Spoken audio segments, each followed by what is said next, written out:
When I walked into the barn that morning and saw the empty spaces where the equipment used to be, I felt something break inside me that had nothing to do with machinery. My brother had taken everything: the new John Deere, the hay baler, the grain drill, the implements we'd spent years acquiring. Everything except one thing: a 1987 Massey Ferguson tractor that barely ran, covered in rust, with a cracked windshield and a seat held together with duct tape. He'd left it behind like it was garbage. I was 38 years old, standing in a barn that suddenly felt like a tomb, and I realized I'd been betrayed by the one person I thought I could trust. Our father had passed 6 months earlier, leaving the farm to both of us equally. The plan was simple. We'd work it together, split the profits, honor his legacy. Instead, my brother had decided that his share meant taking the best equipment and leaving me with nothing but debt and a dying farm. The anger was immediate and consuming. I wanted to scream. I wanted to call the police. I wanted to drive to his house and demand he return what he'd stolen. But I couldn't do any of those things because technically he hadn't stolen anything. The equipment was his to take. The law was on his side, even if morality wasn't. I stood there for hours, just staring at that old Massey Ferguson. It was a relic from another era, a machine that had no business still existing. The engine probably wouldn't even turn over. The hydraulics were shot. The tires were bald. It was the kind of equipment you'd see rusting away in a field, slowly returning to the earth. But it was all I had. And somehow, I knew that this moment of absolute loss, was going to change everything. I just didn't know how yet. I had two options, and I knew it. I could sell the farm, take whatever money I could get, and start over somewhere else. I could walk away from my father's legacy, from the land he'd spent his entire life building, from the only home I'd ever known. Or I could stay and figure out how to make this work with nothing but an old tractor and a stubborn refusal to quit. My ex-wife had left me 5 years earlier because I was married to the farm. My friends had all moved to the city, gotten real jobs, built lives that didn't depend on the weather or the market or the whims of nature. Everyone I knew was telling me the same thing: let it go. It's not worth it. You can't do this alone. But here's the thing about being pushed into a corner. Sometimes you discover you're stronger than you thought. Sometimes you discover that what everyone else sees as impossible is just an opportunity to prove them wrong. I spent that first week just sitting with the Massey Ferguson. I cleaned it. I checked the oil. I looked at the engine, trying to understand what I was working with. The tractor was old, yes, but it was built in an era when machines were designed to last. Everything was mechanical, simple, fixable. There were no computers, no electronic systems that required specialized technicians. Just metal and hydraulics, and the kind of engineering that made sense. I found my father's old maintenance logs in the barn office. He'd kept meticulous records of every repair, every service, every modification he'd made to this tractor over the years. As I read through them, I realized something. My father hadn't abandoned this machine. He'd maintained it. He'd kept it running. He'd kept it because he understood something I was only beginning to learn. This tractor wasn't junk. It was a survivor. And maybe, just maybe, I was too.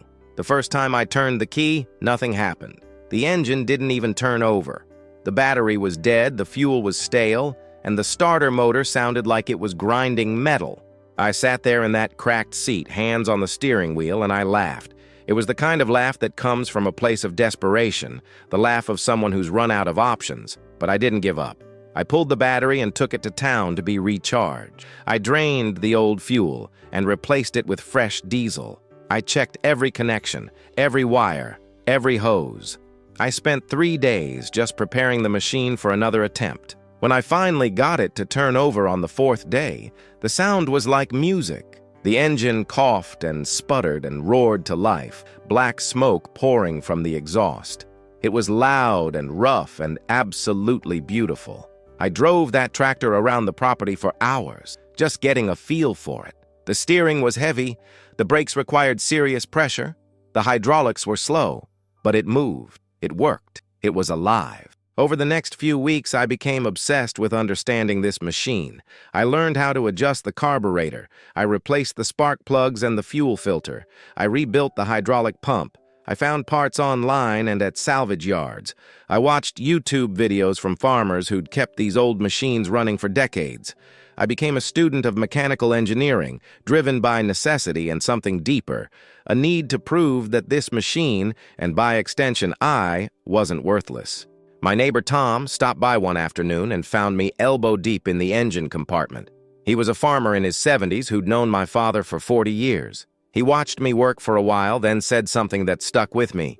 "Your father always said that a man who can fix an old tractor can fix anything.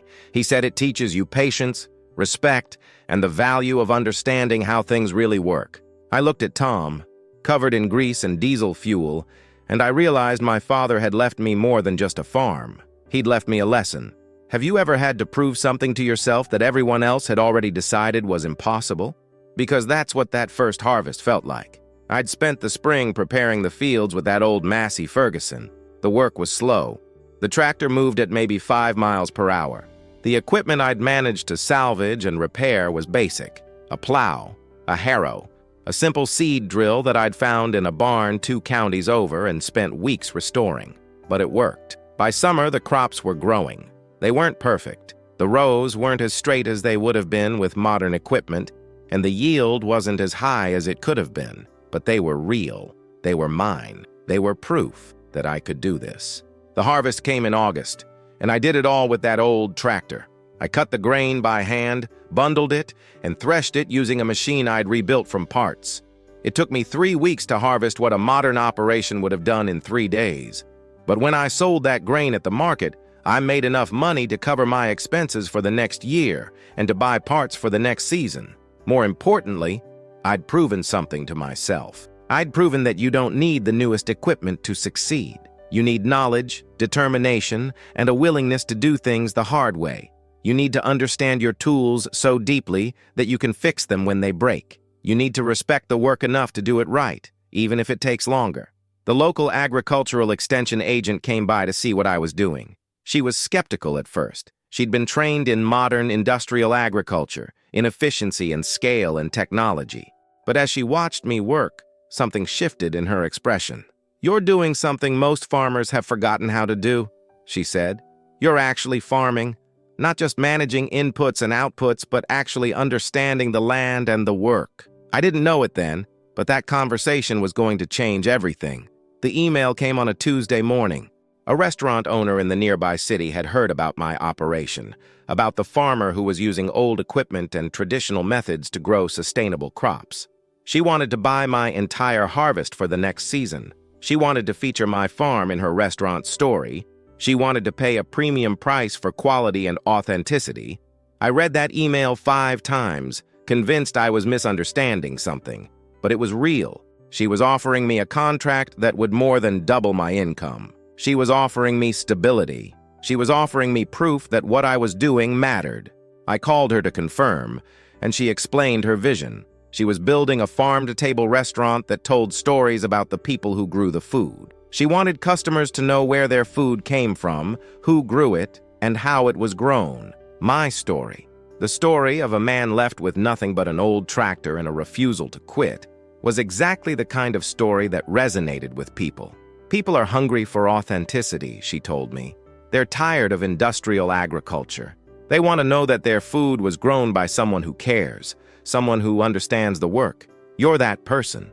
I hung up the phone and sat in the cab of that old Massey Ferguson, and I cried, not from sadness, but from relief, from validation, from the knowledge that my father's legacy wasn't just about the land, it was about the values he'd instilled in me: hard work, integrity, respect for the craft. That contract changed everything. It gave me the financial stability to invest in the farm. It gave me the confidence to expand. It gave me the proof that my brother's betrayal, as painful as it was, had actually pushed me toward something better than I would have found if everything had gone according to plan. By the second year, something remarkable was happening. The farm wasn't just surviving, it was thriving. The restaurant contract had led to other opportunities. A local brewery wanted my grain for craft beer. A bakery wanted my wheat for artisanal bread. A farmer's market wanted my vegetables. Suddenly, I had more demand than I could supply. But here's what nobody expected. I was doing it all with that old tractor and equipment I'd restored myself. I wasn't buying new machinery. I wasn't scaling up in the traditional sense. Instead, I was becoming more efficient, more skilled, more connected to the actual work of farming. The agricultural extension agent came back, and this time she brought a documentary filmmaker with her. They wanted to tell my story. They wanted to film the farm, the tractor, the work. They wanted to show people that there was another way to farm, a way that didn't require massive capital investment, a way that was sustainable both environmentally and financially. I was skeptical. I didn't see myself as special. I was just a guy who'd been forced to make do with what he had. But as I watched the filmmaker work, I realized that my story was special precisely because it was about making do. It was about refusing to accept the narrative that you need the newest, most expensive equipment to succeed. It was about understanding that sometimes the old ways are the best ways. The documentary aired on a regional network, and the response was overwhelming. Farmers from across the country started reaching out, asking for advice. Young people interested in sustainable agriculture wanted to apprentice with me. Universities wanted to study my operation as a case study in sustainable farming. And through it all, that old Massey Ferguson kept running. It had become more than just a tractor. It had become a symbol of resilience, of refusing to quit, of finding value in what others had discarded. My brother showed up on a Saturday morning, driving a new pickup truck, wearing clothes that probably cost more than I made in a month. He looked successful, polished, like someone who'd made all the right choices. I looked like what I was, a farmer covered in dirt and diesel fuel. "I saw the documentary," he said, standing in the barn doorway. "I saw what you've built." I didn't say anything. I just kept working, adjusting the carburetor on the Massey Ferguson. "I made a mistake," he continued, "taking the equipment the way I did. I thought I was being smart, protecting my interests. But I was wrong. I was selfish." I stopped working and looked at him. He looked smaller than I remembered, less confident. He looked like someone who'd gotten everything he thought he wanted and discovered it wasn't enough. "Why are you here?" I asked. "Because I want to make it right," he said. "I want to invest in the farm. I want to be part of what you're building." I considered this for a long moment. The old me, the me from 2 years ago, would have told him to get lost, would have thrown his betrayal back in his face. But I'd changed. The farm had changed me. The work had changed me. That old tractor had taught me something about patience and understanding. "I don't need your money," I told him. "But if you want to be part of this, you need to understand what this is. It's not about profit margins and efficiency. It's about respect for the work, for the land, for the people who eat what we grow. If you can understand that, then maybe we can talk." He nodded, and for the first time, I saw something genuine in his expression. Not the polished success, but actual humility, actual understanding. My brother didn't invest money. Instead, he invested time. He came to the farm every weekend and worked alongside me. He learned how to operate the Massey Ferguson. He learned how to repair equipment. He learned the rhythm of the seasons and the satisfaction of work that produces something real. It was strange having him there. Strange and eventually good. We didn't talk much about the past. We didn't need to. The work was its own form of reconciliation. As we labored together, the betrayal slowly transformed into something else. Understanding, maybe, or at least acceptance. By the 3rd year, we'd expanded significantly. We'd brought in 2 apprentices, young farmers interested in learning sustainable agriculture. We'd added a processing facility where we made value-added products, jams, sauces, dried herbs. We'd started hosting farm tours and workshops. The farm had become not just a business, but a community hub. And through it all, that old Massey Ferguson was still running. It had become the heart of the operation, the machine that everyone wanted to see, the symbol of what was possible when you refused to accept limitations. One afternoon, my brother and I were working on the tractor together, and he said something that surprised me. "Dad knew what he was doing, leaving this tractor for you. He knew you'd need it. He knew you'd understand it in a way I never could." I looked at my brother, and I realized he was right. My father had known. He'd kept that old tractor running for a reason. He'd left it for me because he understood that I was the kind of person who would see value in it. who would understand that sometimes the most powerful tools are the ones that force you to slow down and really understand how things work. The documentary had unexpected consequences. Universities started reaching out, wanting to feature the farm in their agricultural programs. A major food magazine did a feature story. A podcast about sustainable agriculture wanted to interview me. Suddenly, I was being positioned as an expert, as someone who had figured out something important about farming and life. It was overwhelming and humbling. I was just a guy who'd been forced to make do with what he had. But I realized that was exactly the point. In a world obsessed with bigger, faster, newer, my story was radical precisely because it was about doing more with less. I started getting letters from people all over the country, farmers who'd been struggling with debt, with the pressure to scale up, with the feeling that they were failing because they couldn't compete with industrial agriculture. They wrote to tell me that my story had given them permission to do things differently, to value quality over quantity, to build relationships with their customers instead of selling to commodity markets, to see their farms as part of a larger ecosystem instead of just profit centers. One letter particularly moved me. It was from a young woman who'd inherited her family's farm and was facing the same pressure I'd faced. The pressure to sell, to give up, to accept that small-scale farming was no longer viable. She wrote, "Your story gave me the courage to stay, to believe that there's value in what I'm doing, even if it's not the most efficient or the most profitable in the short term."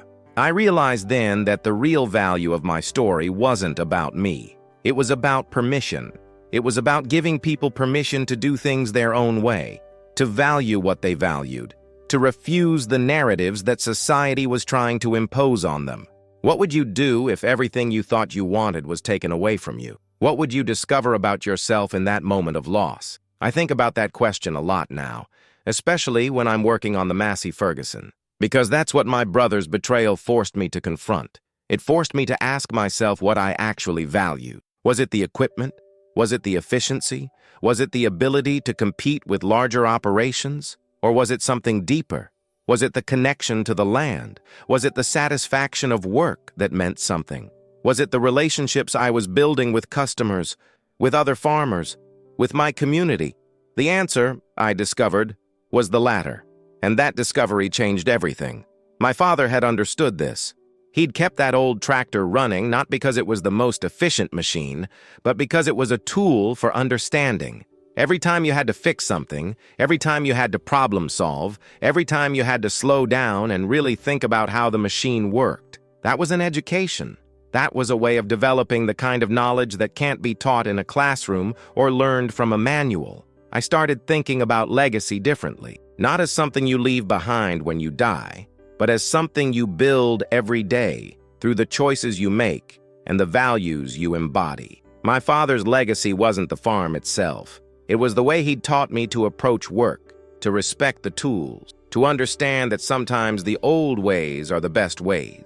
And now I was building my own legacy, not just for my children, but for everyone who came to the farm, everyone who read about it, everyone who was inspired by the idea that you don't need to accept other people's limitations. You can create your own path. My son was 16 when he first asked if he could learn to operate the Massey Ferguson. I was surprised. He'd grown up around the farm, but he'd never shown particular interest in farming. He was more interested in computers, in technology, in the modern world. But something about that old tractor had captured his imagination. I taught him the way my father had taught me, not by explaining everything, but by letting him figure things out. I showed him how to check the oil, how to adjust the carburetor, how to listen to the engine and understand what it was telling him. I let him make mistakes and figure out how to fix them.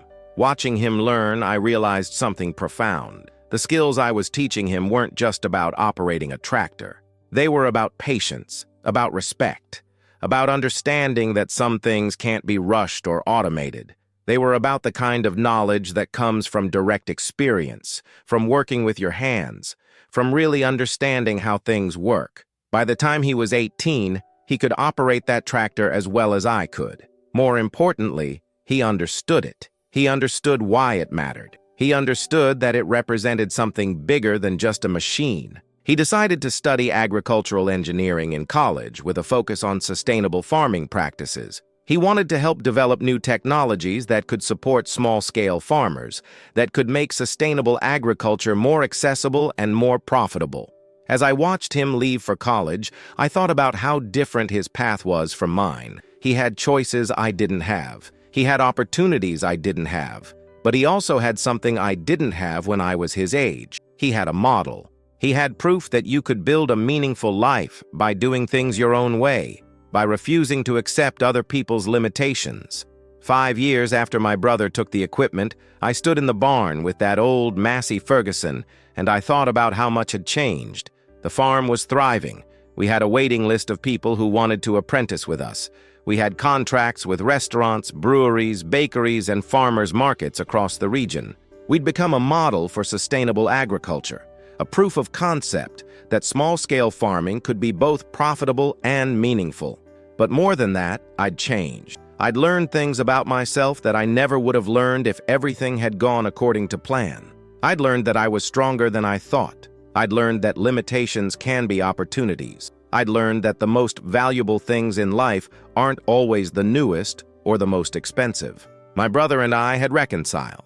He'd become a genuine partner in the farm, bringing business skills and a willingness to learn. We'd built something together that was better than either of us could have built alone. And it had started with his betrayal, with my refusal to accept it as the end of my story. The documentary had been released nationally, and it had sparked a movement. Across the country, young farmers were choosing to work with older equipment, to focus on quality over quantity, to build relationships with their customers instead of selling to commodity markets. They were citing my farm as inspiration, as proof that another way was possible. I'd been invited to speak at agricultural conferences, to consult with universities, to mentor young farmers. I'd become, in a strange way, a voice for a different kind of agriculture. Not the agriculture of the past, but an agriculture that honored the lessons of the past while building toward a sustainable future. And it had all started with an old tractor that my brother had left behind because he thought it was worthless. I climbed into the cab of that Massey Ferguson one more time, and I started the engine. It roared to life, loud and rough and absolutely beautiful. I drove it around the property, the same way I had 5 years ago, when I was desperate and broken and had nothing left to lose. But this time, I wasn't driving it because I had no other choice. I was driving it because I understood its value. I was driving it because it had taught me something essential about myself and about what really matters in life. My father had left me more than a farm. He'd left me a lesson, wrapped up in rust and duct tape, and the kind of engineering that makes sense. And that lesson had saved me in a way no one expected.